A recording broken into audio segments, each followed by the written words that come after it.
नमस्कार, स्वागत है आपका स्वदेश वाणी में। मेरा नाम है श्रेयस शुक्ला और आप देख रहे हैं शुक्ला जी की न्यूज। अरबों की संपदा वाले बागंबरी गद्दी मठ के महंत नरेंद्र गिरी जी की संदिग्ध मौत के अनसुलझे रहस्यों के बीच आज 5 अक्टूबर 2021 को बलवीर गिरी को उनका उत्तराधिकारी नियुक्त कर दिया जाएगा। युवा सन्यासी बलवीर निरंजनी अखाड़े के उप महंत के रूप में अब तक हरिद्वार स्थित विल्केश्वर महादेव मंदिर की जिम्मेदारी संभाल रहे थे।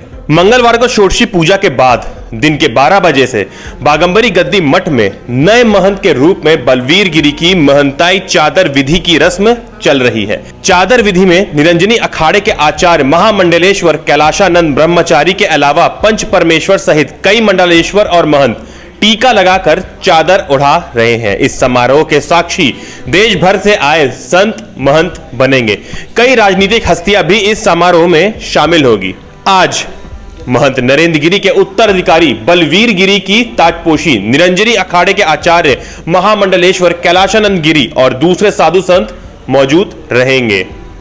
षोडशी में देश भर के लगभग 8000 साधु संत जुटेंगे। श्रीमठ बागंबरी गद्दी में होगी श्रद्धांजलि सभा। महंत नरेंद्र गिरी के ब्रह्मलीन होने के बाद अखिल भारतीय अखाड़ा परिषद के अध्यक्ष पद को लेकर महाभारत छिड़ गई है। वैष्णव अखाड़े से पहले ही इस पद के लिए दावेदारी की गई थी।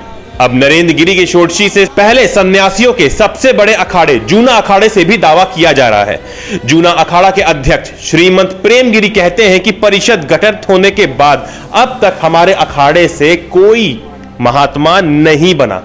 हमेशा महामंत्री व दूसरा पद दिया जाता है, पर अब सभी अखाड़ों से हमारा आग्रह है कि वह हमारी मांग पर सहमति दें। जूना अखाड़ा के संरक्षक महंत हरिगिरी जी मौजूद समय में अखिल भारतीय अखाड़ा परिषद के महामंत्री हैं। अध्यक्ष सहित समस्त पद पर 13 अखाड़ों के महात्मा फिलहाल सर्वसम्मति से निर्णय लेंगे, लेकिन उन्होंने कहा कि जब भी अखाड़ा परिषद की बैठक होगी तो वह इसमें प्रस्ताव जरूर रखेंगे कि इस बार जूना अखाड़े से अध्यक्ष बनाया जाए। जूना अखाड़े के अध्यक्ष पद पर दावेदारी के बाद माना जा रहा है कि अखाड़ों में से एक बार फिर से अध्यक्ष पद को लेकर घमासान छिड़ सकता है। अखाड़ा परिषद अध्यक्ष नरेंद्र गिरी का षोडशी आयोजन भी जांच एजेंसी के रडार पर है। इस आयोजन में महंत के कई करीबियों का जमावड़ा होगा। माना जा रहा है कि यहां आने जाने वालों पर भी सीबीआई की नजर रहेगी। इस दौरान मठ में मौजूद रहने वाले की गतिविधियां की भी जांच दायरे में होगी। षोडशी आयोजन में देश भर के संत महात्माओं के जुटने की संभावना है। इसके अलावा महंत के कई करीबी भी इस दौरान मठ में पहुंचेंगे। ऐसे में जांच एजेंसियों की नजर इस आयोजन पर भी होगी। माना जा रहा है कि सीबीआई की टीम भी गोपनीय तरीके से इस आयोजन में शरीक होने वालों की जानकारी जुटा सकती है। इस दौरान कौन किससे मिला, किसकी क्या गतिविधियां थी, इसका भी ब्यौरा जुटाया जा सकता है। महंत के साथ साथ उन लोगों पर भी विशेष नजर रखी जा सकती है जिनकी आनंद गिरी, आद्य तिवारी और संदीप तिवारी के